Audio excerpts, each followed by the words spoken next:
Hello, everyone, and welcome back to this episode of Breakthroughs with Bree, where we are having breakthroughs on our personal and spiritual development, all for the purpose of living our most authentic and joyful and free lives. My name is Bree. I'm an Akashic Records channeler, energy healer, astrologer, and also personal development and spiritual development coach. I have a whole program, 6 clients as of right now. It's incredible. On this episode today, I'm going to be sharing my journey, my story. I gotten a couple questions on this, and I was due for another solo episode. It felt like the time. So I am going to go through my journey coming into my gifts. Did I have gifts when I was really young? What was my spiritual awakening journey like? How did I know that I wanted to do this as a job or like develop and come into my gifts? Like all of those kinds of questions are the ones that I am going to answer to you today via sharing my story. I think I'm going to break it up into 3 parts in the description. So you can kind of like go around to whichever one you want, I suppose. I'm thinking it'll be like pre-spiritual awakening, after the spiritual awakening, and then after I sort of knew that I wanted to do this sort of stuff for work up until now. So kind of like 3 little sections of it. So anyway, I hope that you enjoy this story, this episode. Of course, let me know if you have other questions about it. I'd be happy to talk about it more at any other time, but let's get into it.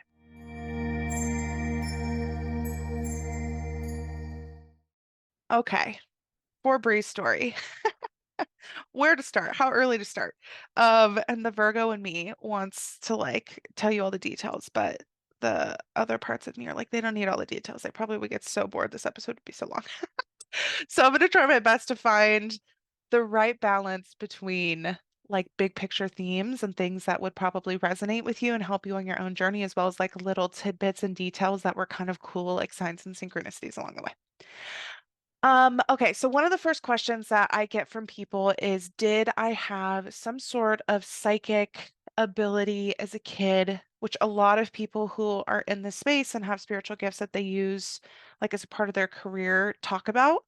I didn't really identify with that, and it was something that caused me a lot of self-doubt later on when I was like really considering coming into this field because I didn't have that story of like at least remembering having a ton of psychic gifts as a kid or something. I thought that somehow that made me like less powerful of a healer or like not as legitimate as them or something.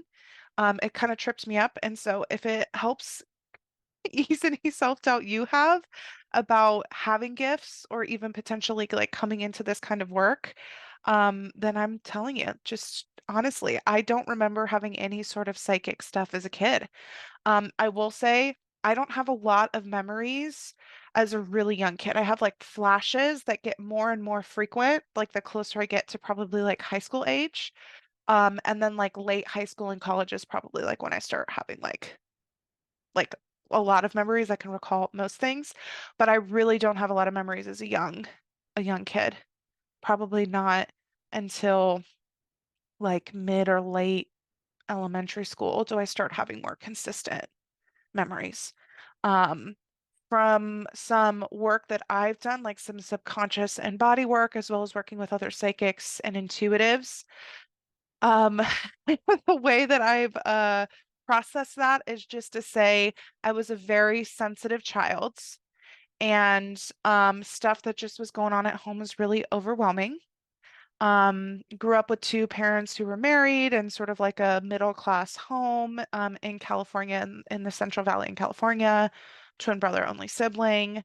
Um, and, parents did a great job making sure there was food on the table and, doing their best to like really support us and help make us successful. But of course, they had their things that they we're working through. There was a lot of fighting in the house, verbal fighting, and just like a lot of intensity and being just so sensitive as a child, like an early child. Like the emotions of it all and the confusion of it just was like very overwhelming. And that's what I kind of attribute not a lot of memory of those things to. But I will say, that one of the things I do remember is that when I was probably around, um, it might have been even like around 3rd grade. I don't know what age that would have made me, maybe even 4th, older. There was this period of time, probably 3 months at least, where I could not sleep. I was blessed enough to have a room of my own. And the way that our house was, there was like a hallway that went from the front of the house where the living room, kitchen, all that kind of stuff was back to the bedrooms. And my bedroom was like right off of the hallway. So you like made a sharp right, and like my bedroom door was the first door. Um, and I just remember being so scared. Like if I slept with the door open, it felt like somebody was like going to walk around the corner into the room. And like my closet doors had to be closed. Like I just like was so terrified that I often would go like lay down a sleeping bag next on the floor next to my parents' bed on my mom's side because I was so terrified to sleep. And and now, again, working with some like psychics and intuitives that I really trust, they were like, yeah, that house you were in, there was like a portal energy. There were a lot of spirits around, and you were really sensing them, but you just didn't know what to call it then. Like, I would have never called it that when I was younger. But looking back, I'm like, oh, no wonder I was getting almost like these visuals and my fears of somebody like walking around the corner because like there were spirits like straight up walking around the house. I was scared. Like, I didn't like the stimuli of that and like not having any tools to process or know that. That's probably my only like early experience with any sort of like psychic gift. And I do identify now as having mediumship abilities, even though that's not like a service that I've offered or something that I've dived into a ton, but that is one element of my sensitivity for sure. So, to answer that question, Bree was not like oh, I saw people and talked to them, and guides were audibly speaking to me my whole life and saw like no, that was not me. And um, I still feel like I really help people with my gifts. So that means you can too. It doesn't have to limit you.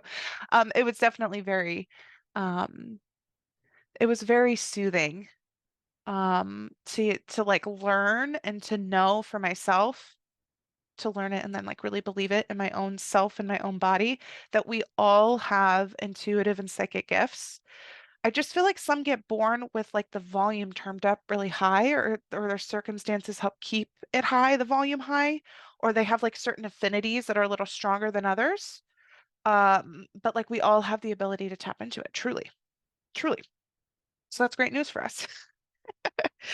Um, okay, other elements of my story, just kind of like early life, that was like very influential. I grew up in a very dogmatically religious community, family, taking me to church all the time, Sundays, Bible groups, Wednesday, all that kind of thing. And what's funny too is that, probably from that like preteen age, even through high school, I would have identified as like super religious, like the church girl for sure, which is kind of funny to think about now. And there was a time when I felt almost kind of like embarrassed or ashamed of that because I was just like repeating the rhetoric of like what I was hearing. But like I can look back at that now and I can totally understand why that's how like younger Brie reacted in those situations. Um, I guess more about like the whole thing, like even through school. Um, Gosh, I was like the kid that did it all, honestly. Like the achiever, perfectionist thing, like that was my MO. Um, I felt the really high expectations to perform and do well in things, and that somehow was important or that somehow made things easier or better, like made me more good or something. And this is, of course, language I'm using now after having reflected on it. So I did all the sports. I did varsity sports year round. I did club soccer. I just did all the things. I did all the clubs. I did FFA, the student council, and just all of the things. Got really good grades, top of the class. I think what helped with all of that was very early on. I got this idea. Like, I found one of those like surveys that kind of have you fill out when you're really young in kindergarten or something. And like, what do you want to be when you grow older? I had picked that I wanted to be a veterinarian and like fixated on that. So like little like kindergarten Bree's like, I want to be a vet. And then like the the earth sign in me just like stuck with it. Like I'm gonna be a vet, right?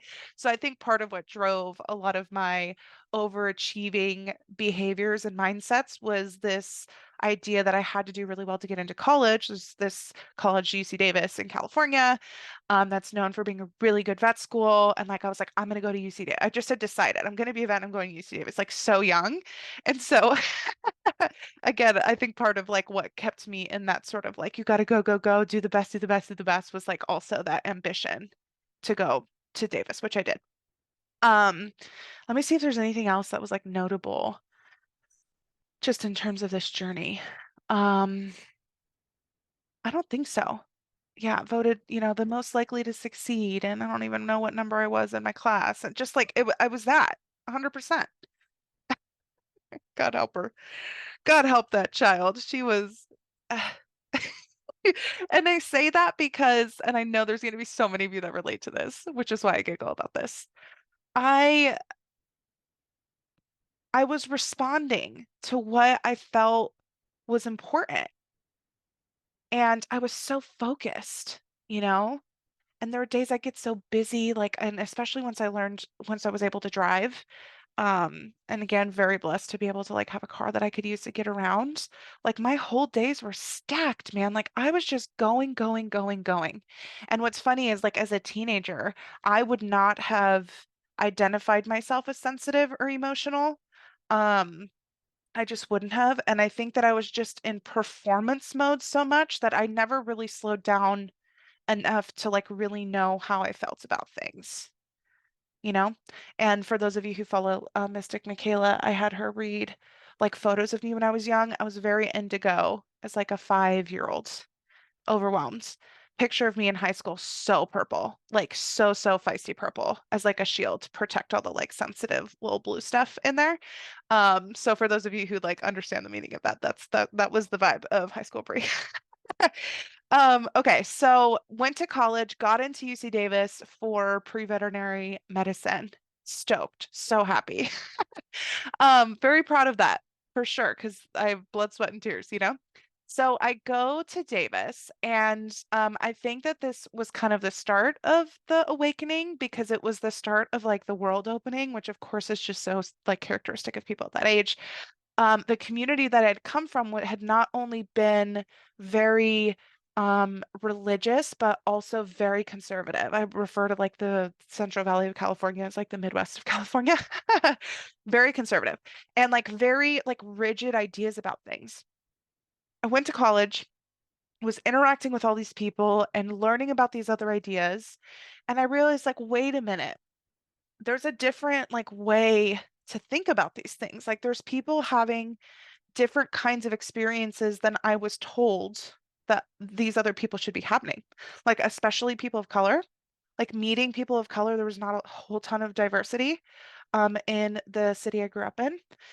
Meeting people of color and like hearing their experiences and their stories and like meeting them just like human to human without all of these like subconscious programming things that had come from my community, I was like, wait a minute, like a lot of the stuff that they're spewing over there, like that kind of feels like BS because I'm here in person interacting with people. Like I believe what they're saying, things that other people, like ideas that other people are just naturally exchanging in this place, like make sense to me. It feels like there's truth.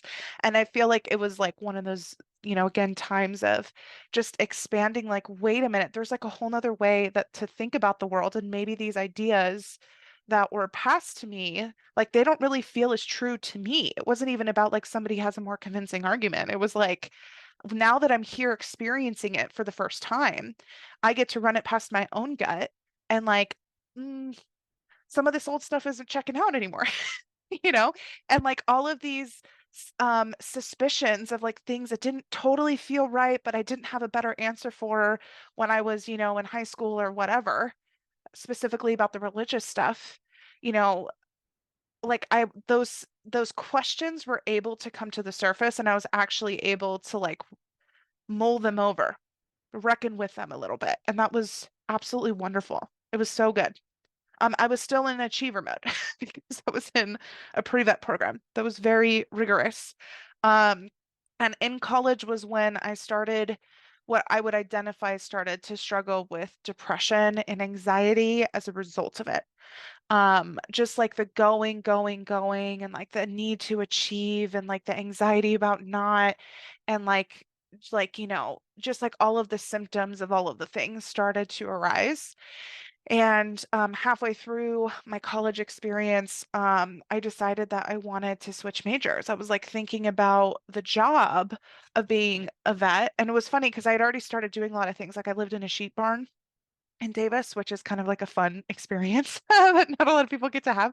Literally lived in the barn. Like, oh, there was a room and a bathroom.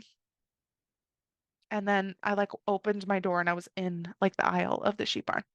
And this was like a breeding barn. So halfway through the year, like parts of the year, half of the year, we were responsible for like birthing the lambs, like literally like reach in, pull out baby lambs, rear them up to older, help like oversaw the breeding and the care, like the whole thing. It was so cool. So I'd already like been doing it. I was not under any like disillusion of like what like the work would entail. But for me, I was thinking like, I don't know if I have another 4 years of school in me after this. Like again with the depression hitting and like starting to feel so like exhausted and tired and all these kinds of things. And I was taking out loans to put myself through school. And I was like, I don't know if I want to go another like $200,000 in debt to pay for vet school. And I was starting to learn more about like what it would look like on the other side of vet school. Um, at the time I wanted to do like animal agriculture, like a food animal vet or like large animal vet, like in that world, because again, FFA in high school. And and just like the kind of places I would have to go to get jobs, like did that match the lifestyle I want? Was I even going to make the money to be able to pay back the thing? Like it was a whole thing, probably more detail you needed to know. But anyway, change majors is the moral of the story.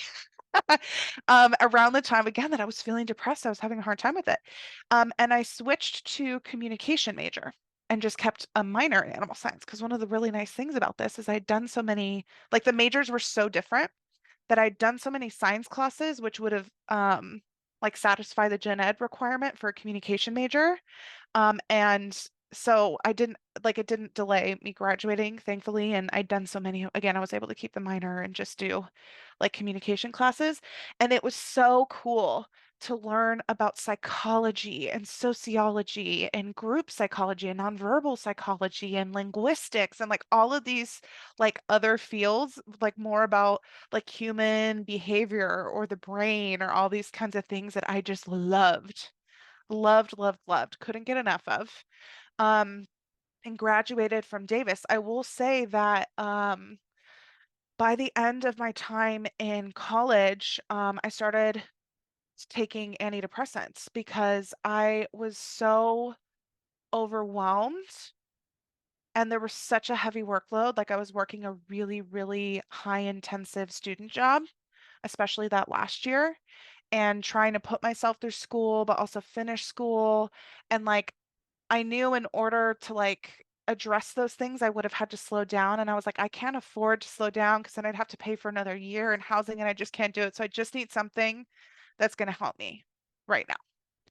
And yeah, there was a really good doctor I saw and we talked about antidepressants and I was like, yeah, like if that's gonna help give me a little life raft right now, like let's do it. And then for that, I'm so glad that those tools and options are available.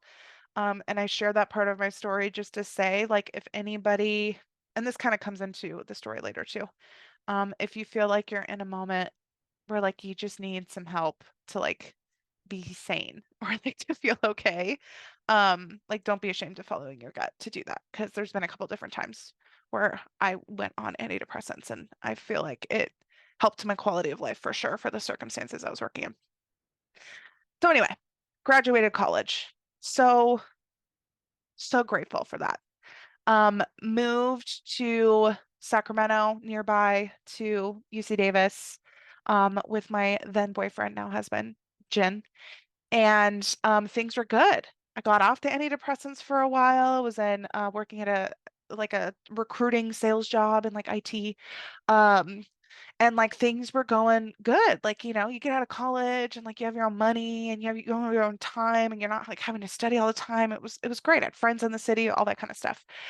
Um, where things took a little left turn, but also led me like smack dab into like the spiritual stuff. Jin got a his dream job because the job that he was in Sacramento was not the one he wanted. He hadn't got the one that he had wanted, so he kind of had to figure something out in the meantime. His dream job he'd got down in LA. And so he was going to come down to LA because this was like a job that like was going to be a forever kind of career, you know?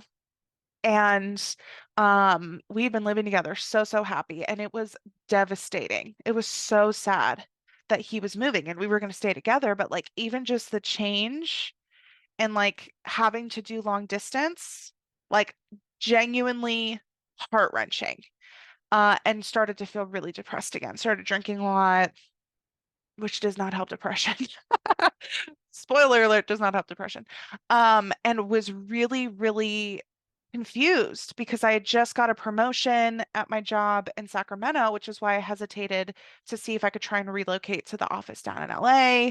And like I just knew I was really unhappy and wasn't sure if I should really try to like pull the trigger to move down there or like what was in store for me. And I had my first psychic reading around that time. I listened to um Chris Medina on the Lady Gang podcast. And I was like, yeah, I'm like, I want to try it. Like, let's go. Like, I need some guidance, you know? So first ever psychic reading. He's great. The reading was great. And yeah, soon after, uh my boss at that job, like we in our sit down, she was like, "Are you okay?" And I was like, "Not really." She's like, "Why don't you just go?" You know? Like, why don't you just go down there? I can like tell that that like obviously part of you wants to. Like, why don't you just do it? And I was like, I really do want to do it, you know? Thank you for giving me permission. Um, I had a lot of people who were really supportive and all that kind of stuff. Moved down to LA. Cool. This is where like they really started to build up into like my own spiritual awakening because I came down to LA.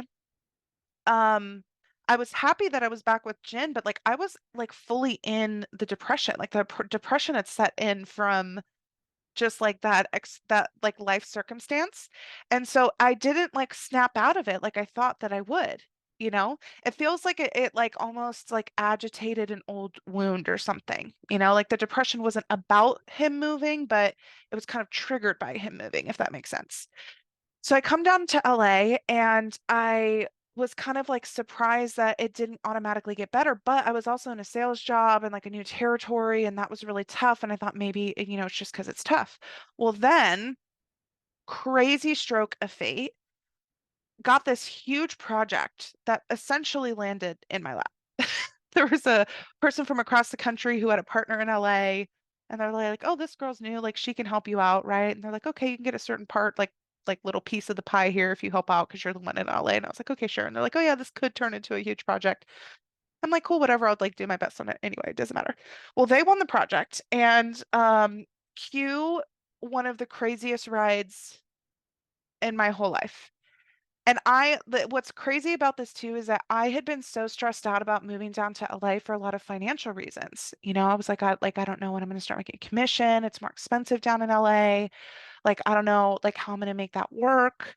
Like, what about long-term stuff? Like that had been one of my primary concerns. And I was thinking somehow I was going to like be on a better track up in Sacramento or something because I just had more momentum with career stuff there.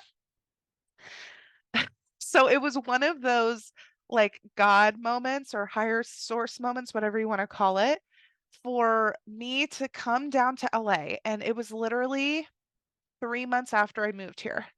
That other person in the company reached out, they won the project, and I immediately like went into full scale hiring mode. Hired over 200 people over 3 months, which I mean, most people like won't have any context. That's a lot of people. I was probably working 70-hour weeks trying to hire like really high level IT people. And like jumped up like so high, like the highest in the whole office of commission on like a multiple year project. So money became not an issue and literally like out of nowhere. And I literally think about that example to this day when I think about moments where I'm trying to plan for like what's going to be most supportive or positive, like what's going to work out the best, what's going to keep me the safe or be the most abundant outcome. And I'm really feeling pushed towards a situation where there's a lot of unknowns. And frankly, there's a lot of reasons to think it would not be the most supportive option. And I really followed my heart and my gut coming down to LA. I really was feeling like that was the right thing, even though I had so many questions and anxieties about it. And literally months after I moved here, I was the person that had already been in the territory, basically the industry that this project blew up in. That's why I was the one that got it in the office. So, like, getting assigned to this territory nobody had touched in LA 3 months before this huge project that literally changed my life. Like, I could have never planned for that. It was incredible. Helped me like sort out credit card debt, helped me not like be paycheck to paycheck for the first time in my life, helped me save up to where we could buy the house that we're in, like literally like life-changing kind of stuff. Not to mention, it provided me, while it was so busy at times, it also provided me like a little bit of flexibility. And the people that I met that I worked with, like the high level people and even others on the project were incredible. Like seriously, it was just one of the crazy experiences of my life. Um, so crazy. So again, I share this because sometimes there is something that's waiting for you that you could have never planned for. So when your anxiety tells you you have to be scared because they're like, it's not in the plan, so therefore it's not going to be good or something, like let the universe, let source show you that sometimes there things can work out way better than you could have ever imagined. I literally have to remind myself all the time, like you wouldn't have half the things that you do now if it hadn't been for you trusting your gut and going out on a limb. But what happened after that? So I worked 70-hour weeks for months getting everything all stood up, right? Things are stood up. Months go by where I'm at a higher income level. Things, I finally reached that level that everybody had been like subliminally and explicitly telling me like, this is what's going to make you happy, like be successful at work, make money, established career where you're respected, relationship, that's serious and that's healthy, in a place that you like, when you have like autonomy, like when you get to that level, like that's when life's great. And what I realized is I had been waiting for that to happen before really looking around and evaluating my life. I'd been doing fine in my career up until that point, but there had still been things I was unhappy with, and I was still struggling a little with depression and anxiety. And I just thought to myself, like, oh, I just haven't got there yet. I'm just not there yet. Like when I get to that place that everybody's romanticizing, glorifying, like when I get there, then everything I'm going to be able to take a breath and it's going to feel better. Um, so I got to that spot. I got to that spot. Um, and I still felt really depressed and I still felt really anxious. I gained a lot of weight. Like I just wasn't feeling good physically. I definitely wasn't feeling good emotionally, mentally. And um that was kind of my moment. Like where again, I got to the place where everybody says that you should go, and I did not feel good. I wasn't happy. And I was like, there's got to be something else because I've been lied to. They lied to me. Everything they said, it just wasn't true. And I had had these things kind of in the back of my mind at that moment. Of course, being in LA and stuff, it's very LA, the concepts of like meditation or spirituality or like things that I'd kind of been hearing about for years. Um, and I'd also like just had these feelings in myself that like there was like different kind of career I wanted to be doing, right? This is going to sound really crazy to say, and I don't mean this to sound maybe like as egotistical as it could come across. But I had always had this feeling like I was meant to do something really important, like really important. Like either it was going to be something that was like really impactful for a lot of people, or that it was going to like reach a lot of people or something. But like there was something like I was not meant to do just like an every day-to-day job. Like that's something that is beautiful and wonderful, but I just knew that that wasn't really for me. Like there was something big I was supposed to be doing. I always felt that way. And I had had these crazy experiences along my life that just made me feel like there was something else about me that I was supposed to be doing. Like for example, I know this is kind of heavy, but in high school and even up through college, I like there were people that I like were acquaintances that literally came up to me and said, "Hey, can I like text you later or something I want to talk to you about?" I was like, "Yeah, sure." And that confided in me that they had been having suicidal ideation. Um, and that they had had attempts and like all this kind of stuff. And that was not the only time. That was the first of many times. I'd say I've probably had now to this point, and I've just turned 30, probably five people who have confided in me or come to me about being in like very deep, dark places. And that doesn't even count the people who share with me like really, really difficult traumas of their life. So I'd had these kinds of experiences. I had this girl that I'd worked with at that job in Sacramento. We'd gone to a training together and we were sharing a room. And like we had like gone out with everybody in the training and had a couple drinks and we come back. So like, we're kind of like, I love you so much, like that kind of vibe. And I genuinely do love her. And she had said to me, she goes, Bree, like, I just feel like you're meant to do something so much more than this. Like, you're such a good person. And like, you're just like, you're too good for this. Like, you're like, you should be doing something more than this. Like, I just really feel like you should. And I could feel the love of of what she was saying underneath that. And I was like, huh. Like I kind of have always had this thought there's like something else I'm supposed to do. And here's this woman that I very much respect and love. And she's sitting here telling me, like, I just really feel like you got it in you to just do something different than this. Like, I was like, huh. So like all these experiences leading up to it. And I'd done all the things, got the success. They lied to me. I'm not happy. And I just had this moment where I said, I have had enough of this. I've had enough of feeling this way. I couldn't remember the last time I had woken up and just felt happy. And I knew that I'd used to feel like that. Like in high school, I had this one kid tell me I like puked sunshine, and he meant that kind of like as a joke insult, but I was like, haha, like I guess I kind of do. Like I just like I hadn't always been like that. And I just remember saying to myself, I want to be able to just wake up and feel happy and feel good. And I don't even know how to get back to that. I don't even know where I lost it. And I said, I'm done feeling like this. Like no more. No more. And I decided I was going to do every single thing to feel better. All the things that I'd been thinking about doing to make myself better, I was going to do every single one of them. I was going to go to therapy. I was going to get back on antidepressants. I was going to start meditating because I'd been hearing about meditation and I was like, why not? Let's just try. I'd like seen a book about chakras. So around the same time I was like started meditating, I started reading about chakras and like that sort of thing. I just stumbled upon somebody named Mystic Michaela around that time. That was in fall, like late summer, fall of 2018, which is before her podcast came out.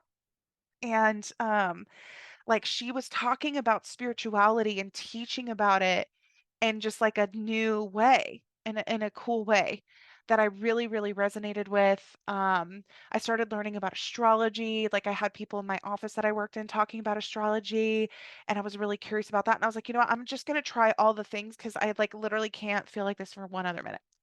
And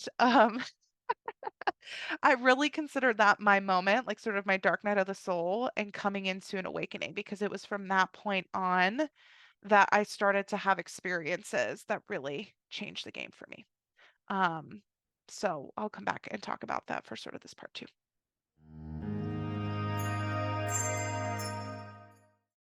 All right, so we're picking up the story with what I would consider like post spiritual awakening. And here are some really cool things that happened around that time. So I had started meditating. I started using Insight Timer, and there was this course, I think, or maybe it was a single meditation that's called Coming Home to Yourself that somebody had recommended to me. And every single part of the meditation, I think it was a course. I think there were multiple meditations, but everything that was said about like wanting to like find yourself again and like find positive feelings again and just kind of come back to life and like feel at peace in your own body. Like all of these things that she was saying was like, oh shit, that's like really how I want to feel, you know? And like learning to come into myself to try and find those like was such a novel concept. It like taught me concepts about meditating. I really highly recommend using that app. And then was started reading a book about chakras that I got off the internet, and they have these cool little exercises where you kind of close your eyes and like you imagine the color and like the place in your body. So if it's your crown chakra, like purple, and like see what feelings come up and write down what they are. And so like I had all these different sensations in different parts of my body doing that. I was like, oh my gosh, maybe there's something to this, you know? Um, but here's one of the coolest stories that happened at that time. So I had had a friend in that office who was into astrology. Didn't know anything about it. And she was so nice and she's like, "Oh yeah, let me like look up your chart for you," right? Like all I'd ever known that it was I was a Virgo sun and I identified with Virgo in some parts, but there were some parts I did not identify with, right? Like maybe 40% of it I didn't vibe with so much, but the rest of it I did. So she pulls up my chart and she tells me I'm a Cancer rising and I'm a Pisces moon. And she's like, "Oh, and you have a Pisces midheaven." And I was like, "Oh, well, like what does that mean?" And she was like, "Well, a midheaven is kind of like your like legacy or like the job you're gonna do or like things like that. And you have it in Pisces." And I was like, "Oh, that's cool. Like I'm trying to think about like what's my purpose? Like this job doesn't feel as satisfying as I thought that it would. So, I'm kind of getting this feeling I'm eventually gonna do something else." And I'm like, "Oh, this might give me an answer. Like, what is it? Like, what does that mean?" And I will never forget this moment. We were sitting in my kitchen in my apartment, and she said, "Oh, well, that means that you're meant to be a healer." And the word healer was like somebody had like hit a gong in my body. Healer. And I was like, "Oh, whoa, whoa." And she goes on to explain Pisces like kind of like spiritual healing and like, all that kind of stuff. And like, okay, yeah, that's cool. I was like, "Whoa, whoa." Because I'd always kind of thought maybe I could be in that realm at the time. I was thinking maybe more like therapist or something like that because I just didn't know anything about spirituality or mysticism to like think of any other kind of healers. But I was like, oh my gosh. And like healing is so different than sales. I was in a freaking sales role, you know? I was like, wow, like maybe I could do a job that's so different than this, like it honestly, it had such a big impact on me. I went to therapy. And I was seeing this woman and she did therapy in her home and she had like cats and all this kind of stuff. And I'd been seeing her for a little bit. And I don't remember exactly what the conversation had been up until this, but the story is such a good example in following your intuition. Oh, it's such a good example. So we were talking, and I think for whatever reason, I'd shared this story about no, I didn't share the story. This is what happened. Thank you for giving it to me. I feel like my guides are like giving me more of the details. I don't remember. Thank you so much. Um, we were sitting and talking, and I think she had asked me some sort of question about like, well, what do you feel like your purpose is? Maybe we'd been having a conversation about how I like, wanted to feel more fulfilled or something. And she's like, well, what do you think would make you feel more fulfilled? Or like, what do you think your purpose is? Right? I know what it is. We had been talking about the fact that I had had this like experience of having a lot of people that I really didn't know that well coming to me with really serious things you know, like we had talked about very depressed, potentially self-harm kind of feelings and like all this kind of stuff. And she's like, well, like, do you think that's a coincidence? And I was like, no, not at all. She's like, do you think that that's like normal? And I was like, I don't think so. And she goes, no, it's not. It's definitely not. I was like, cool, thanks for confirming. And she's like, okay, so like, what do you feel like your purpose is? And that experience with that friend was still like so firmly in my mind. And I told her, I was like, I have been really resonating with the word healer. And she goes, hmm. And she kind of sat with that for a minute. And she's like, I'm having the urge to like put my cat in your lap. And I was like, great. Love animals, right? Had like initially gone to vet school. Maybe she's thinking healer, like what, who knows? Cool. But for whatever reason, put an animal on me. I don't care. It's fine. So she gets one of her like big cats and she like puts it on my lap and goes and sits back down in her chair. And so I'm like petting the cat and all this. We kind of continue to talk. And then as I'm looking down at the cat, I realize one of the back legs, like the paws, was very enlarged, like very, very enlarged. And so I looked down and I said, "Oh, like, is this cat's paw usually this big? Because again, like the maybe that it was the animal science in me or something, but like I just like I key into like the details of, does everything look healthy? Whatever. I don't know. Maybe it's the Virgo in me looking at details. I don't know. For whatever reason, I'm like scanning the animal just as like subconsciously. Is this pond size normal? And she goes, "Oh, at first she said like, "Oh yeah," but then I think it like the question fully registered and she goes, "Wait a minute. Like no. Like that's not normal at all." And so I start to look closer and this was like a long-haired cat, and I realized that the cat had like when you get your blood drawn, that wrap that they put higher on your arm to like cut off the blood, or maybe even like for us the wrap that they put over the little piece of gauze to like help the everything clot, like that was on the cat's leg, higher on the leg, but she couldn't see it through the hair, and it was tight enough to where it was cutting off circulation and causing this like swelling in the cat's leg. And I was like, oh my gosh, did you know that this was here? And she goes, no, I didn't. He went to the vet like 3 days ago and got blood work done. So it must have happened then. And I was like, oh, do you have some scissors? Like I can help cut it off for you. Done plenty of stuff like that before. It's totally fine. And so she comes and gets the scissors and like we kind of help it and I cut it off the cat and just like kind of like rub just very gently on the leg. And like we're like stunned because we're just sitting there stunned. And she was like, I have had him at home in 3 days and I did not notice that. That must have happened at the vet. Like that's the only one that would have put it on. So he's gone 3 days with this wrap on his leg. Literally, that's something that could cause damage, especially for how swollen. Like this paw was probably 3 times as big as the other one, of the other back foot in comparison.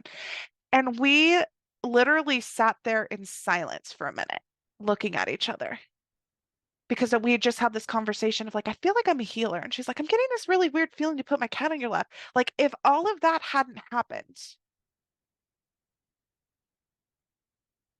like literally just sat there like in awe. One of the coolest stories ever. And that's another like core memory and felt like absolute confirmation. Yes, you are going to be doing healing work. 100%. 100%. And at the time, I didn't even feel like it necessarily needed to be with animals. But, and it also was this feeling of like, this woman feels confident enough in even something that feels so random. Like, let me put my cat on your lap. Like, if she hadn't followed her own intuition about doing that, like, who knows how long that cat would have had that on there and what kind of damage, like, whoa, whoa, it was wild. It was so wild. So I started having experiences with things like that again just really opened up the doors for sure. I was, like I said, meditating. I started going to a yoga studio that was just down the street in Venice. And they had these really cool events like around the full moons and stuff, like setting intentions and starting to teach about astrology.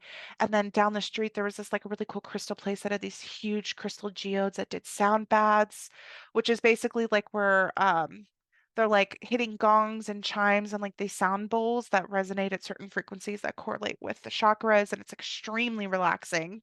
And the way that I was feeling, like actually feeling after doing these things, felt started to feel so much better. And I could tell like such a distinct difference that I was like, I really feel like there's something to this stuff. Like I really do. And again, it just like all started to go from there. I like couldn't get enough of learning about all of these things. I was so curious, and I just gave myself permission to follow my curiosities. I learned a lot more about astrology. It was such a cool tool for like learning about these different parts of myself, like learning what it meant to have a Pisces moon and learning what it meant to have a Cancer rising and a Virgo Mercury and a Leo Venus and a Libra Mars, like all of these, like all of this different language to learn myself again. Because one of the things that I'd identified, especially after connecting with the mystic Michaela, and she talks a lot about like empathic experiences, and this is how I described like being empathic to people, or like being kind of not realizing that I was, is that it had felt like the volume of what everybody else wanted of how they reacted to me, of like what they wanted for me and like what they wanted for themselves. It was like the volume of that had been turned up all the way to like 12, 11, 13, whatever. Like that it was turned up so high, and the volume of like what I wanted and how I felt, the volume of that had got turned down really, really low. And I hadn't even realized it. And I think that's what had contributed to me, doing all these activities and picking these goals for myself and all that kind of stuff. Like I didn't even realize that all of that was built on what everybody else wanted, and that like what I wanted, what was coming truly for me, like had not become had been taken out of the equation. Didn't even know that. So learning about my sensitivity to people and trying to find myself again. Like, who was I? What did I like to do? How did I feel about things? Like, how did I find that volume? How did I turn it up? And how did I turn down the volume of everybody else? I feel like that was kind of like that season was both of those things, and leaning into my curiosities about mysticism and spirituality because it was providing me so much positive support. It was providing me so many tools and languages to like learn myself again. And I was having like actual experiences like myself that I couldn't deny. And it felt really important after my religious experiences that I wasn't believing something just because somebody told me it was so, or told me it was a good thing, or because maybe they had like a convincing logic or something. Like I took that into account, but it was just really important to me after that experience that I like made the decision that I bought into it myself. Yeah, my guides are telling me they're kind of like guiding me what to share with this. And this is part of why this felt so important is because I looked back on some of those things that I really emphasized and that I said myself, like in high school or something, when I was like really, on the religious bandwagon. And like those are not things that really aligned with how I felt, like the judgments about certain things and, you know, just a lot of that. Like that really wasn't how I felt. And coming into like this new reckoning with a different kind of ideology, I wanted to be able to like have a little bit more integrity, I guess, of if there was something I said or did and it turned out to be wrong or something, or like later I learned it wasn't right, at least I had used my own judgment to come to that conclusion as opposed to somebody force feeding it to me. Like it just didn't sit right with me that maybe a lot of the things that like I said or believed or like reinforced in that community, like they weren't even real. Like I didn't even really come to those conclusions myself, and that bothered me, you know? And I just again, I really and I still use this sort of ideology now, this strategy, as if there's new information being presented to me or I'm considering a new kind of belief or whatever, like it has to be something I've come to the conclusion to myself that I ran across my own thing that I tested a little bit before I accept it as truth because I just don't want to be in a position to be manipulated or coerced, you know? I again want to be able to trust myself that I ran a little bit of like skepticism against it. I didn't just blindly accept it because it came from a place that I identify as good or something, Like I just really wanted to be more careful. So I really applied that with all of this mysticism and spirituality stuff is really my point during that time. Um, yeah, I like got my first tarot deck at that time. It was this purple deck, which was a really fun one to do because it's like so colorful and like happy and fun, like the cards are. And like tarot had this kind of like I don't know, this like energy or like in religious circles, like it's something so scary and dark and bad. So for it to be like light and colorful and fun and all these kinds of things made it feel cool. I had friends who were kind of into this stuff with me. So I remember one afternoon we stayed late for work, me and one of my girlfriends, and like we're pulling tarot cards and like I was having all these really crazy experiences. Like, what are the chances that it's that card or like the same card popping up? Or I don't know, just like little things because I let myself play with it. I let myself explore with it. I followed my curiosity, like all these different avenues. There was at that same crystal shop that I did the sound baths, they had this class that was called It's Okay to Be Right, Psychic Development Course. And I signed up for the course, went in person, was run by this really talented psychic named Corey. And like he did all these exercises where we got to practice basically like tuning into intuitive stuff and if we were psychic.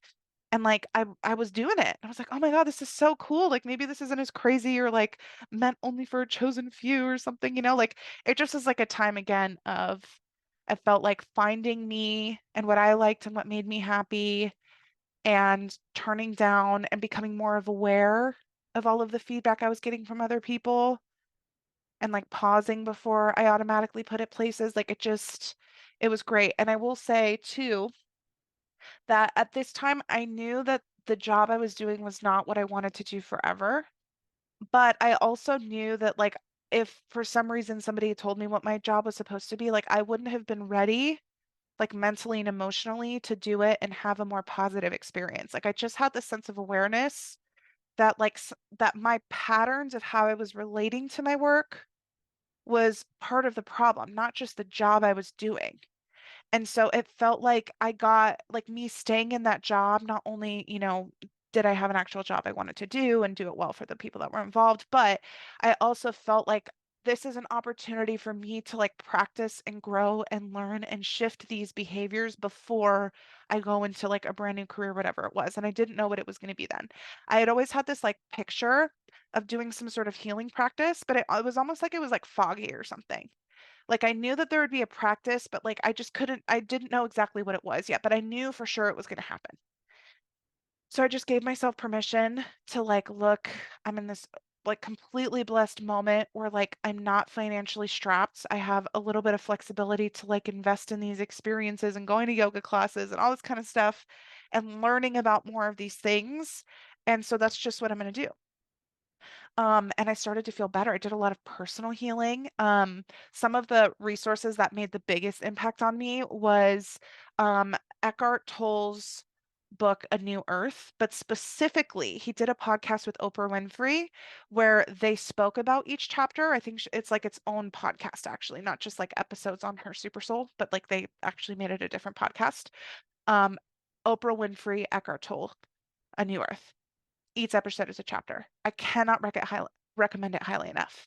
That was the first time I'd heard about the concept of like the ego and over identifying with things.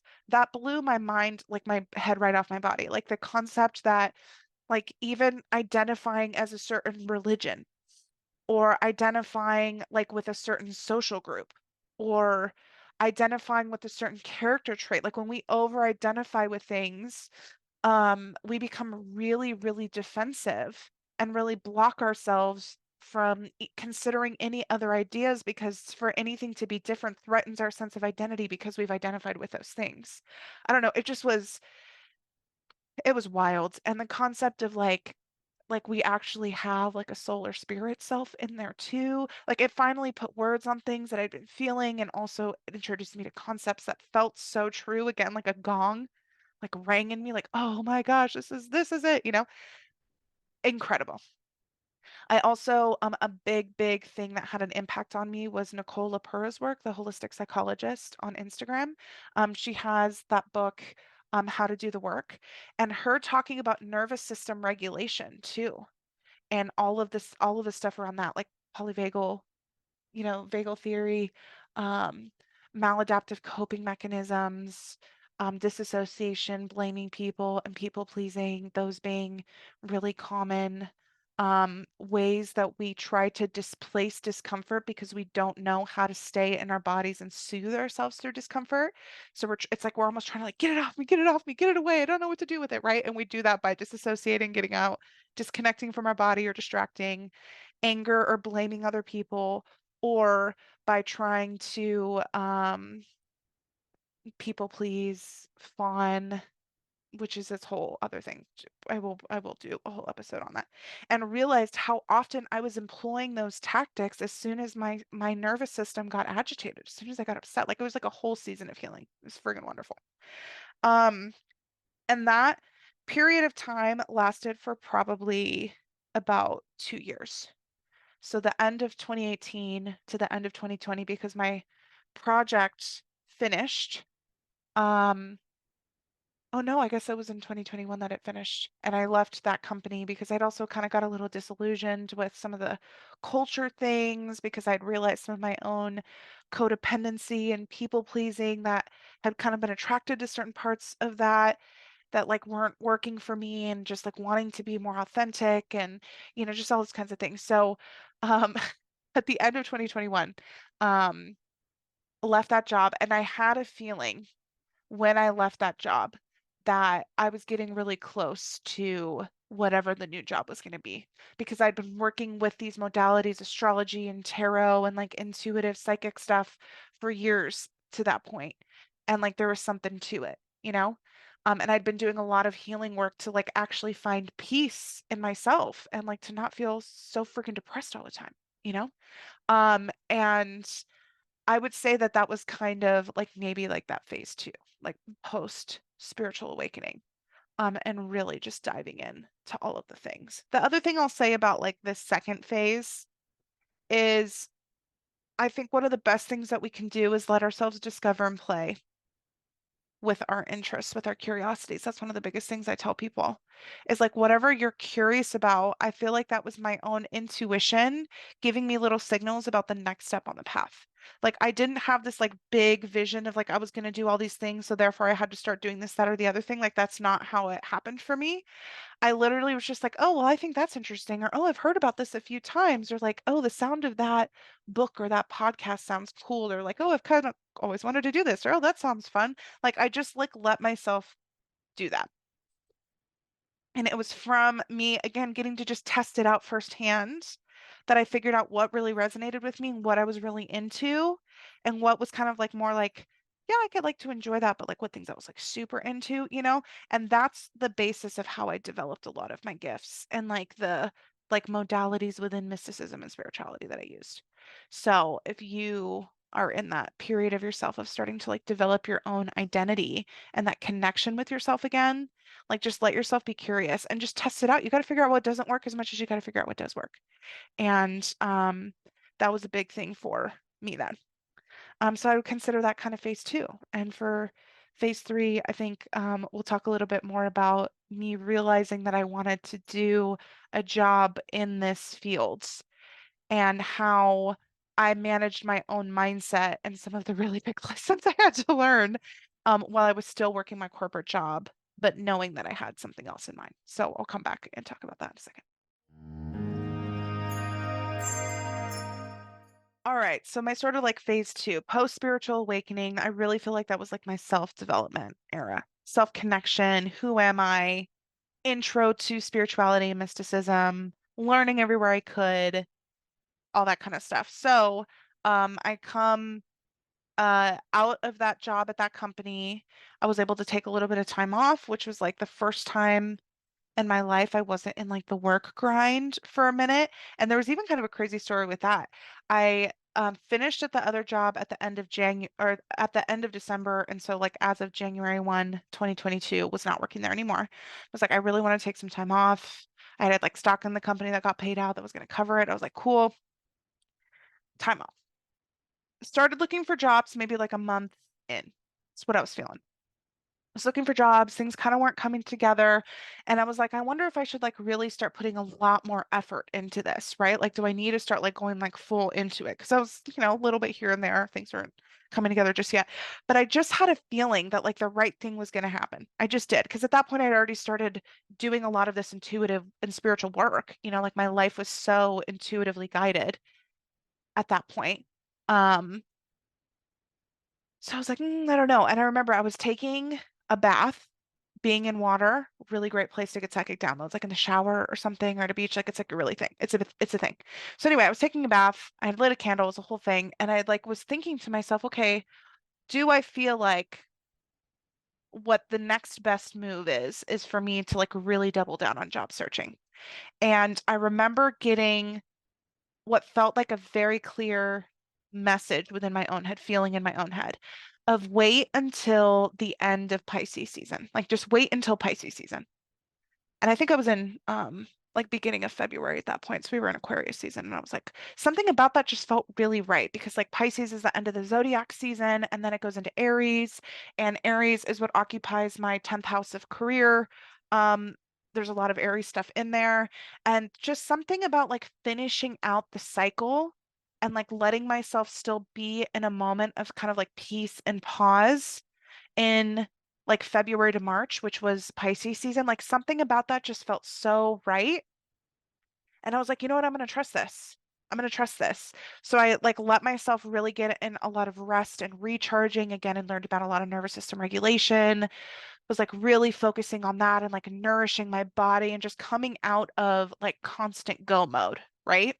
And sure enough, in Pisces season, I had an old coworker reach out to me about a job that was opening up at the company she worked at. Great job, paid well, was remote, was similar to what I'd been doing before. A couple people from our company had gone to this one, and I was like, great, let's do it. And within a few weeks, I'd interviewed and got that job. And I just, again, another really cool story, just trusting your intuition, asking for the guidance and trusting it. Because I could have been stressed out for those last couple months before that job happened and stressed and forced and maybe even taken a job that hadn't felt right or that had paid less or that had required me to go into the office and commute or like all these things that I just didn't want to happen, right? From a place of fear that the right thing wouldn't come along. And I just had that feeling and I trusted it. Pisces, something about the end of Pisces season. And that was when this person reached out. And the job was paying more than I thought I was anticipating a job would be able to pay. Like it was incredible. It was incredible, truly incredible. And it was funny because at the time, I'm remembering this now, I was thinking that I was considering and running the numbers of going to graduate school to get my marriage and family therapy license. Because again, I was thinking healing, some kind of healing practice. I knew I wanted to have more intuitive elements to it, but I thought maybe I could integrate that with therapy. Because at the time I was thinking that like having sort of like the Western titles and credits and all that kind of stuff would like prove my credibility or something, or like would be more palatable to these people I was afraid of like coming out as like woo woo as I was. And so I was running the numbers and because I was always going back and forth. Do I just like want to go for something super mystical or do I want to like maybe kind of go something that's has a little bit of it and is more palatable. So I like literally ran the numbers, like took the GRE, applied to a virtual grad school and started it that year. Um, and did a quarter or whatever it was.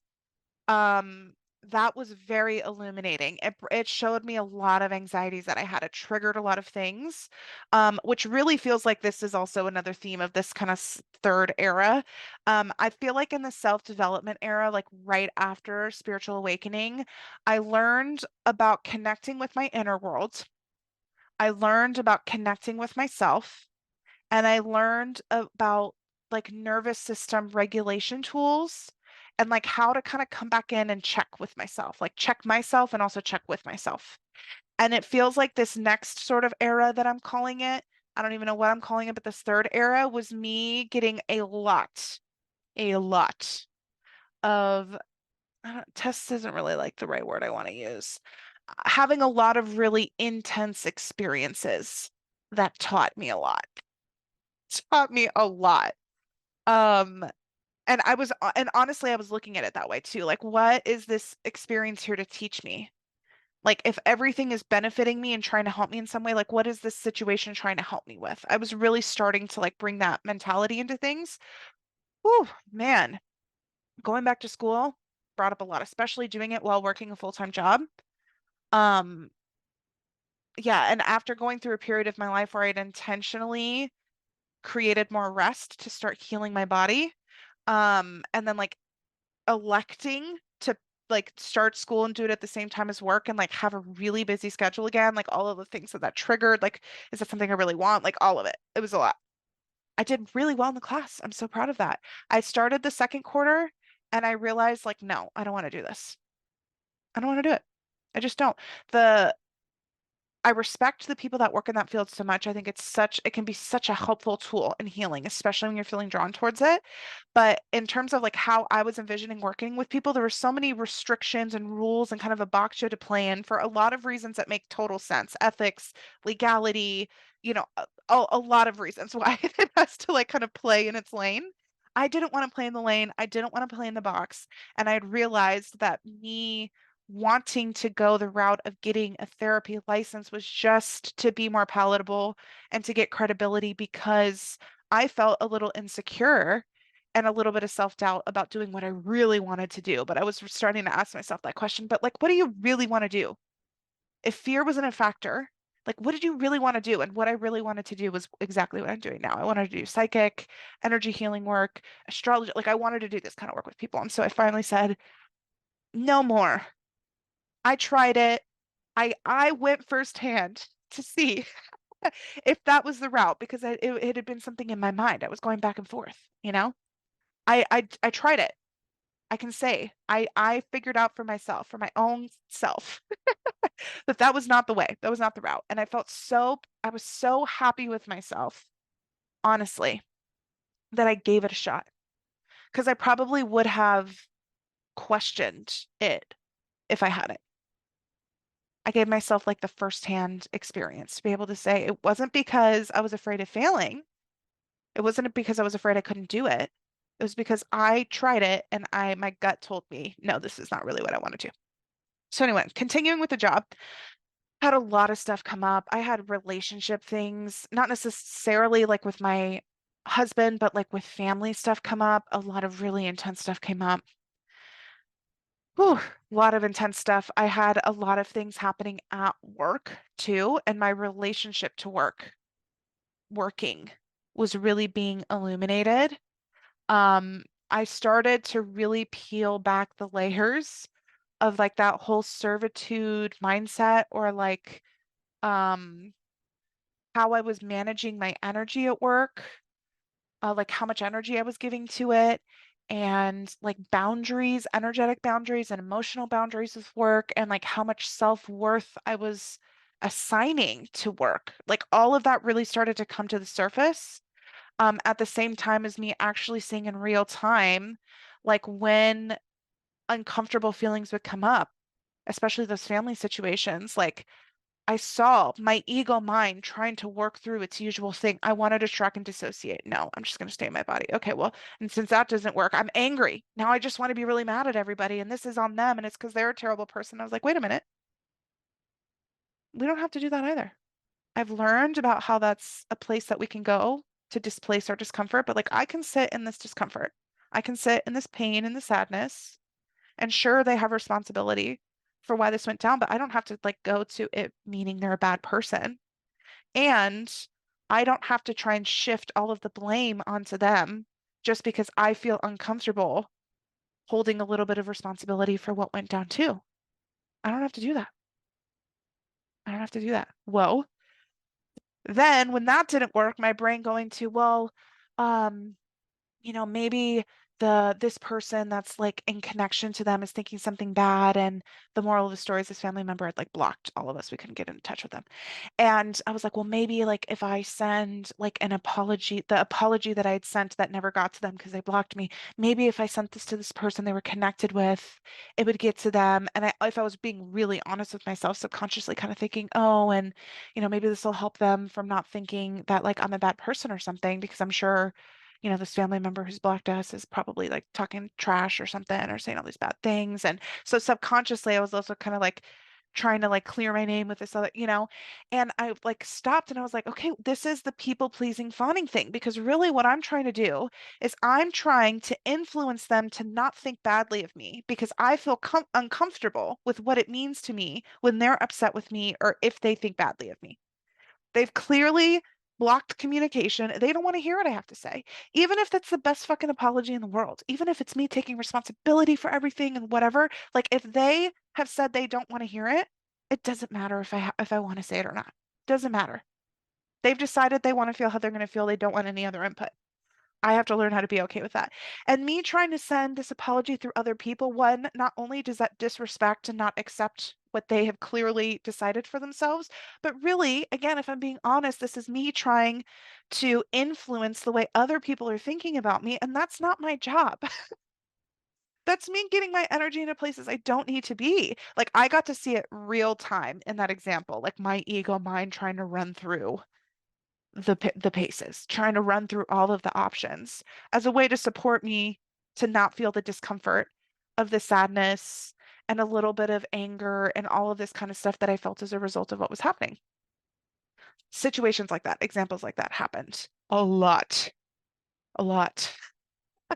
over in this kind of like phase three after, that initial spiritual awakening. It felt like I had been given the tools and they're like, okay, now it's time to put them to practice. It's time um to like actually like do the work now. And man, has that been happening? Has that been happening? And also, I feel like that this was the period that I got to really start learning how to do like shadow work and how to meet these parts of myself that were hurting and that had beliefs that didn't work for me. I feel like that's like a big part of what happened in this period, even with the stuff relating to work.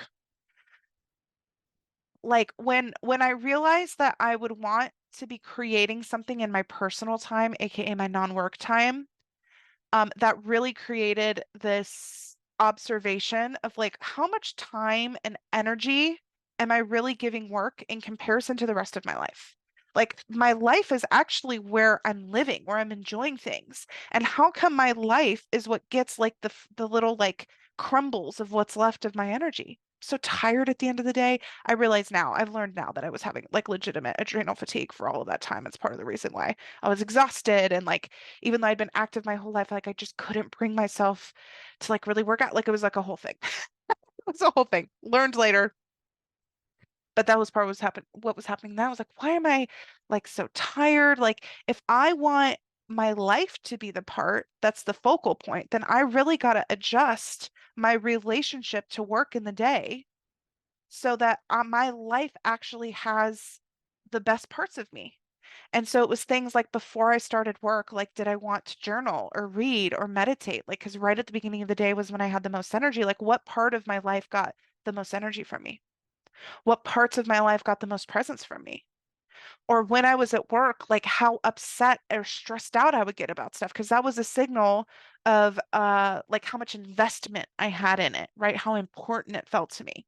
And in this period, work got moved way down the importance list. And I realized how much societal conditioning had gone into me thinking that like work had to be number one. And I got to really like evaluate where that came from. And it came from me thinking that I wasn't worthy or good if I wasn't performing well at work, or that I couldn't like really be like safe or have peace or something, or let myself feel that if like work wasn't good, or be feeling guilty if even though I did everything I could like reasonably do in a work situation and there were just factors that were out of my control, like that wasn't on me to worry about, you know? Like some of these codependent people pleaser things that a lot of corporate jobs benefit off of, that they feed into, um that they rely on you to have.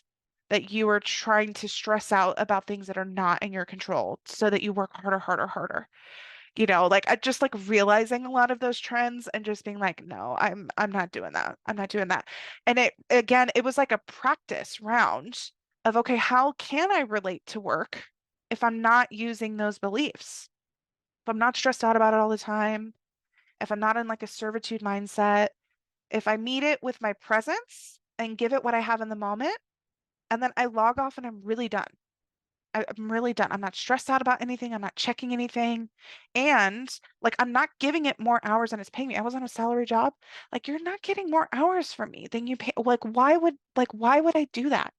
If there was like a legitimate emergency, maybe. But like I'm not in a health field. I'm not in emergency services. So there's not really an emergency. No, no, because the rest of my life became so important to me.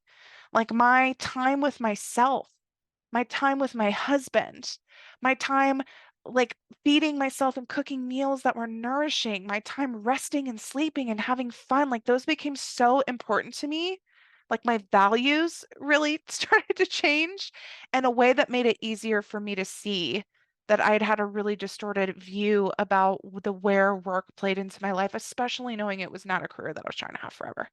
And so, and I will say I'm the kind of person that like it's really important to me just to have integrity in things I wanted to do. So I still wanted to show up and do my job the best that I could while I was doing it. Like I still definitely had that attitude of like, you're paying me to do this job and I have elected to participate, so I'm going to give you the best version of Bree that she's got in this moment, but I'm not giving you extras. I get the extras. I get the extras.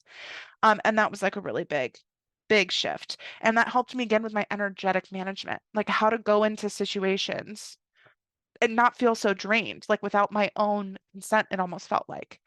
And there was a lot of practice there. So now I feel like I have that skill where like I have more awareness for like almost how open the valve is. Like if a valve like is like fully open, it gets 100% flow versus like if you restrict the flow a little bit and it gets 70% of you or it gets 30% of your energy or like whatever that is. Like I started to become aware of that sort of concept energetically, I guess. So now I can like appropriately come into situations and still give it like again integrity, like my like the best version of myself, but that doesn't necessarily mean you're getting 100% of my energy allocation for the day. Mm-mm. No, that's not what that means. No, and yeah, feeling more peace about that and not feeling guilt for that, learning about all of that. Real big, real big.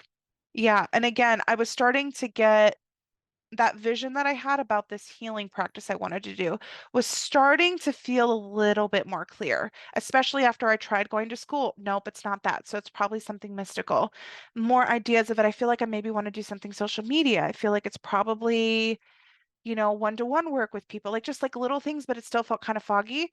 I was still practicing and employing my spiritual stuff and learning and like practicing with those things. I was practicing with cards. I was learning a lot about astrology. I was taking courses and getting mentorships and reading books and like observing how astrology was impacting my own life and reading charts for people just for fun. Like all of that kind of stuff was happening in this time while I was also getting like a crash course in starting to do like actual shadow work and self-development and reprogramming and like a lot of like really intensive growth time. And with the job, again, I just had this feeling that like I wasn't going to be in it forever, but it was providing me a really cool opportunity, especially because I was working remote, for me to be able to like have the freedom to explore and start to build up whatever else I wanted it to be. So I just knew it wasn't quite time to switch. And again, I really felt like it was a practice. Everything that was coming up about my relationship to working and like dynamics, like all of those were lessons that I feel like were teaching me and preparing me for when I wanted to start my business.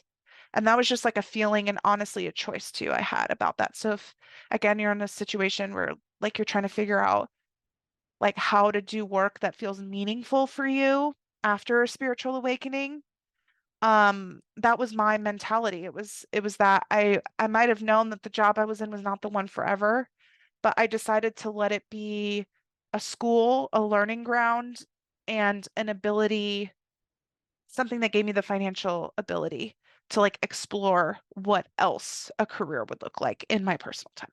So I feel like this is where I'll probably like leave the story is this last little part. Um, so towards the end of 2021, I was starting to get the messages and really feel like I'm gonna start this, whatever this business is soon. I feel like it's coming soon because that had been a question I'd been asking, like, what's the timeline? What's the path for this? And it had felt like, oh, it's gonna come. It's not really that far, but like it's not quite yet. And I just felt like it almost like coming closer and closer and closer. And I was getting a lot of messages. I had started working with a really gifted psychic channeler and energy healer named Scarlett Curtis. I love her.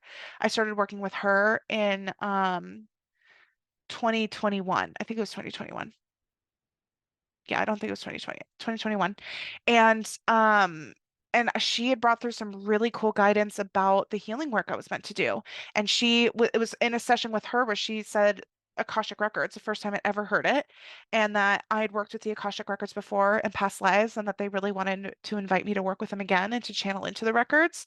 And that was what like what are the Akashic Records? Like, let me read a book, let me listen to a podcast. And she had recommended me to the woman who taught me how. Anne Marie Pizarro, who I've had on the episode. Scarlett was the one that referred me to her. So like I had already started to have these concepts, and like I knew I probably wanted to learn how to channel the Akashic Records through her program, Become an Akashic Records Guide. I can't recommend highly enough. I just didn't know when, right? Like all of the things are starting to like get a little bit more specific. And again, I kept getting messages, it's going to happen soon, it's going to happen soon. And I felt like the way I was interpreting that was like, I don't know how it's going to come together. I don't even know what the business would be. I knew it would probably be Healing with Bree. I had like created an Instagram account so I would have that handle, but it was like a blank Instagram account that didn't have anything on it that I just had in my phone for probably a year beforehand, not even knowing what the business would be, but just in case I had this feeling to do it. And I was getting that, those messages, and I was like, the way that I interpreted it was just like, be ready for it to be made known to you and that you're going to do it. And I was like, okay, cool. Sure enough, at the beginning of 2022, I went to this cool meetup for the Mystic Michaela group for a book that she released, the Angel's Number book, which is also so good. Can't even recommend enough. And I met all of these women there. And I brought my tarot cards actually because there was like open time, and I thought maybe I could like pull cards for people, and that would be kind of just like a cool way to practice. But something else happened instead. I was in this room of women, like some of the women that were there, it had, you know, Mystic Michaela was signing books, and it was kind of like the last people in the room at that point. And I hear somebody behind me say, I have a Capricorn sun, moon, and rising, and I don't know what that means. Does anybody know what that means? And I turned around and I said, "Oh, I know what that means," because I'd been studying astrology and like explaining it to other people because I just was so fascinated in it. And I was like, "Oh yeah, I know what it means." She goes, "Oh, will you tell me what it means?" So I turn around. I don't know her. And but like I know her from this like whole thing, but I like didn't know her before this, right? The friends that I come with, they were like in another part of the room. I turn around and I start explaining this to her, right? Her and her friend that she's with are listening. And I just get in the zone. Man, I got in the zone. So fun to talk about, right? And next thing I knew, all of the people around had like come around and had almost like circled us. And the look on her face, like she teared up at points, like it was like like I could feel how much it was impacting her to hear this. And she was like, "Oh my God, like that's incredible." And all these people are like, "Oh, well, you look at my chart, you look at my chart," because we were coming to a point in the day where everybody was going to hang out like by the pool. And I was like, "Yeah, for sure. Like this is so fun, right?" And I was really excited because I loved looking at people's charts. That whole rest of the afternoon, I like sat down on the thing, and again, I started talking to people about their charts, and then all of a sudden there's like all these people like standing around, and they're listening to me talk about people's charts that aren't even their own, like with rapt attention, and like pulling up and talking to people. And it felt like in the zone, like it felt so good. Like I had not at all planned on coming to this and talking with people about their charts. If anything, I thought maybe I'll pull up my cards and like do some fun card. I didn't even think I would be talking to anybody about astrology because astrology is such a big, robust practice. And I didn't feel like anywhere near like you know, an expert enough, cue Virgo perfectionism, like expert enough to like have considered like no, nothing at all. But like just because it was fun and people asked and they heard and they were like, "Hey, I want you to," I was like, "Sure, whatever." That whole day, probably like 10 people that day I spoke to throughout the whole day and afternoon. And I was probably talking to people about their chart for at least 20 minutes, if not 30 a person, right? And I went to dinner with the women that I'd been in a room with, that I'd been sharing a room with there, and they said, "Bree, you need to do this. You need to do this as your job. Like I would pay to like listen to you describe my chart, how you're doing it for people. Like people would pay for this. Like you need to do it." I was like, "Really?" And like all 6 or 7 of these women I was with were like, "Yes, 100% you need to do it. Like you just have a gift. Like there's just something about like the way that you are when you talk about it. Like it's so engaging. Like you have to do it. You have to do it." And I was like, "You know what? Okay, I'm gonna do it." And yeah, I like, and as soon as I decided, yep, and I was like, I guess this is the sign. They've been saying get ready. And like, here's my, it feels like my push. I came back from that trip, and like the next weekend, I created my website, I created my logo, I had a vision for it all, like created it. signed up for my LLC, like started thinking about the stuff, like officially signed on with the mentorship with somebody to kind of study up on different parts of it. Started scheduling like test runs of scheduling with friends, like the whole thing, like immediately. I picked a date that I wanted to open the business, based on the astrology, the birth chart of my business. So that was set April 22nd, 2022. And so from January to April, just got to prep in my personal time for the business. And I was really happy that I got to open it while still having another job because I feel like it like took the pressure off. It kind of let it be something that it just was going to be what it was. I wasn't forcing it, you know? And I just kind of got to have fun with it. And like if I felt kind of the thought of doing it this way or making content that was a little like this or changing it a little bit like that, there wasn't the pressure of like, oh, but will that impact my income or something? And it just was so exciting. So I opened the business starting with astrology. There was some other really crazy stuff that happened around the time that I started my business. I had so many signs and synchronicities supporting it. Um, One of the crazy things that happened around them actually is I got pregnant a couple weeks before the launch. And it was wonderful because my husband and I had been like, you know, trying to get pregnant for a while. But then I had had some bleeding, and my first appointment with my gynecologist was on April 22nd, the day that I announced my business, that I started my business officially. And that was the day that we got confirmation that I was having a miscarriage. So like on the same day that like I opened the business, also had this like really intense personal thing going on. And I think I'm gonna do a whole podcast about that experience because that was something else. That was something else. But still there was something really magical and felt very profound about that too. A lot of creative energy at that time, at the very least, you could say. Um, yeah, and then for some of the other elements of like my gifts and business, so doing astrology, was talking with people about that, was really liking that. I really love astrology for like personal development and personal growth and like connecting with yourself, especially. So that's how I was talking with people about it. I've learned I really like to explain and teach things about spirituality and mysticism because I learned about it in adulthood, definitely not when I was younger. In fact, when I was younger, it was made out to be quite evil. So deprogramming that a little bit was another element of it all. I kept getting messages from psychics that I was working with, like different ones energy healing was like always going to be a big thing that I was going to do one way or another. So I should just do it. So I followed my gut about people to work with, trainings to get, and launched energy healing. That was my second service that I did. And started having really cool experiences doing that. Had this idea to combine it with the astrology stuff, which was really cool. And then finally felt like the time was right to do the Become an Akashic Records Guide program with Anne and learning how to channel the Akashic Records. And that really changed the game, that experience. It was like a 3-month training and learning to channel and especially working with the Akashic Records. It felt like something clicked into place. It's like, this is what I really want to be doing. And started doing channeling with people at the beginning of 2023 and did a lot of channeling, a lot of practice with a lot of people. That same group of women who really encouraged me to start the business were a lot of my first customers with astrology, or my test people I would test it on for when I started channeling, referred me to people. I just can't. I'm so grateful to them and to all my friends who really supported it.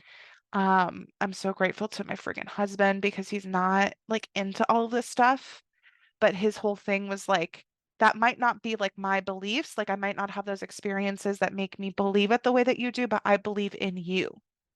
And I trust you. Like I trust your judgment. Like you're not going to go out and do all these things if you don't really think there's something to it. So like I support you 100%. He's been like my biggest cheerleader. Um, and the channeling thing just like it just opened up and it felt like it just boom right in. Crazy experiences channeling with people. Those Akashic Records channeling sessions are really, really powerful.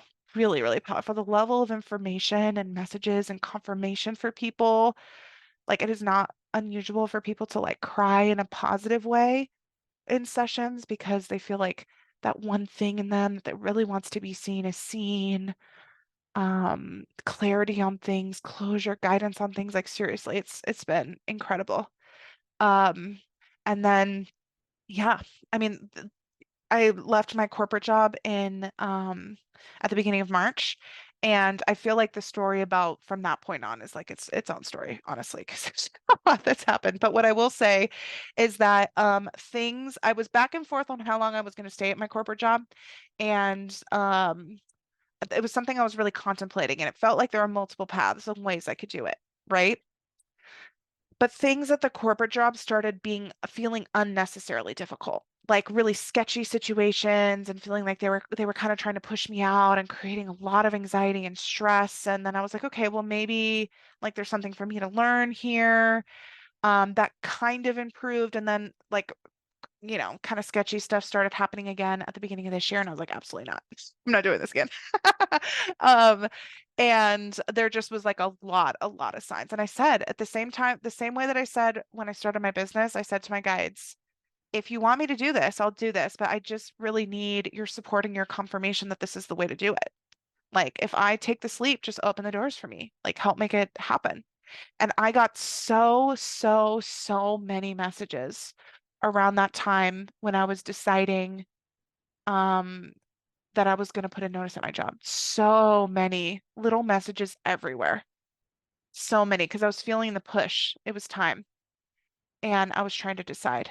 And I decided right before something really, really crappy happened with my boss. And the crappy thing that happened with my boss felt like it was also like confirmation, like, yeah, it's time to leave.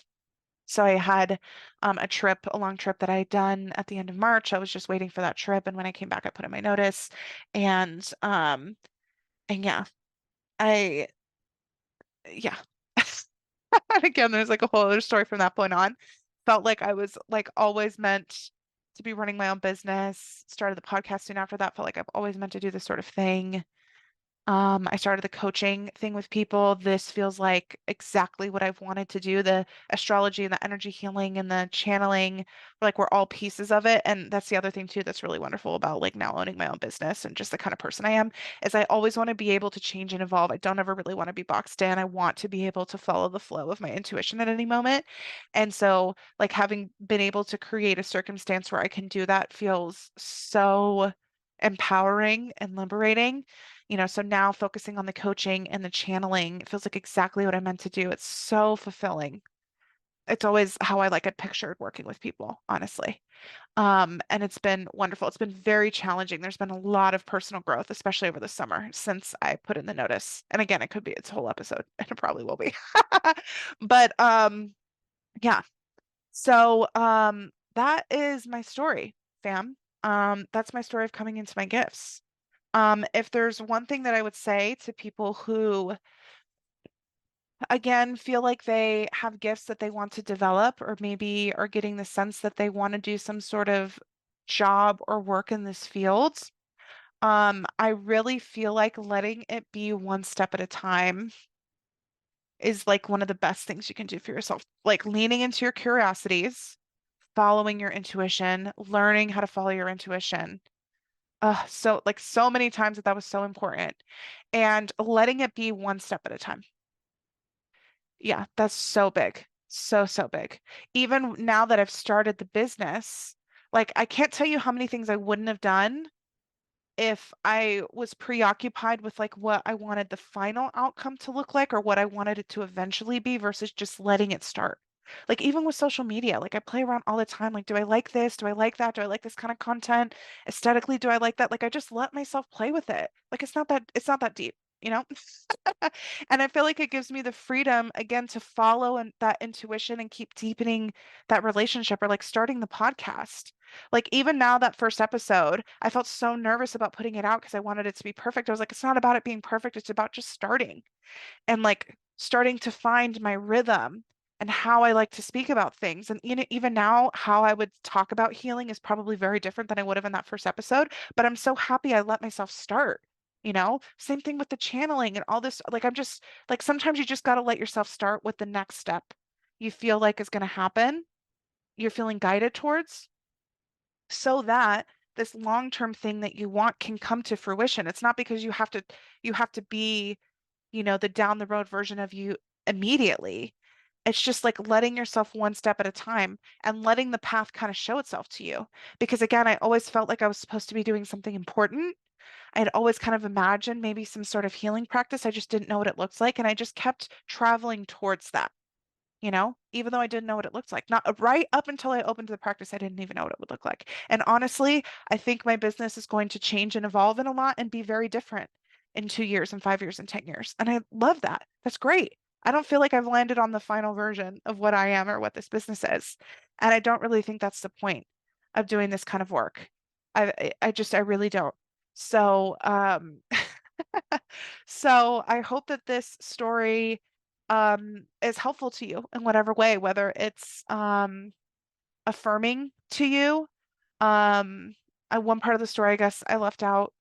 Can just say now that I'm getting the sense to mention, as I was able to get off those antidepressants when I was post spiritual awakening, still down in Venice. I was working with that therapist. She said something really profound to me. I've been talking about how I was trying to view my emotions as teachers, right? Like they're trying to show me something. That was like my first time really thinking about my emotions that way. And there'd been this thing that had happened over the summer, over the holidays. Like I hadn't had a psychiatry appointment in a minute, so they weren't renewing my antidepressants, and I was really freaked out about that. And I was talking to my therapist about that, and she goes, "Okay, so wait a minute. You want to get more in touch with your emotions and let them teach you, but you want to get back on antidepressants, which essentially kind of mutes your emotions." And I was like, "Oh, that doesn't really make sense, does it?" And she's like, No." And I was like, "You're right. I think I can go off of them now." So I was able to go off the antidepressants and haven't been on them since.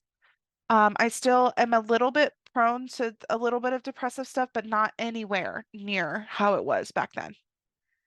And even the anxiety, not as much at all. Like, of course, I still have my things, but like, I really feel like all of that was a signal of me being disconnected from myself. Yeah, I feel like those are symptoms of being disconnected to myself. So the more I've been connected to myself, the more I've been able to sense where there are again beliefs or things that just are creating the misery. I learned the tools how to attend to those. I learned how to regulate my nervous system. You know what I mean? Like things just really changed when I turned inward. And I let my intuition be my own little compass about where to go next. And that's served me so well. It's been like the greatest blessing. And that's the blessing I want to help people with too, is how to get back connected to themselves and their own intuition and all of the magic that's waiting for them in their lives. I think we'll end the episode there. I'm sure it'll probably be a long one.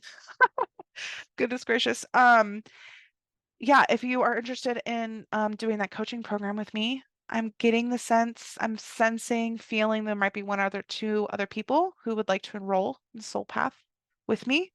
You can go on my website, healingwithbree.net, to learn more about that before I close enrollment. I'll probably close it either at the end of September or sometime in October. If you're thinking about doing an Akashic Records or energy healing session with me, that's also on my website, healingwithbree.net.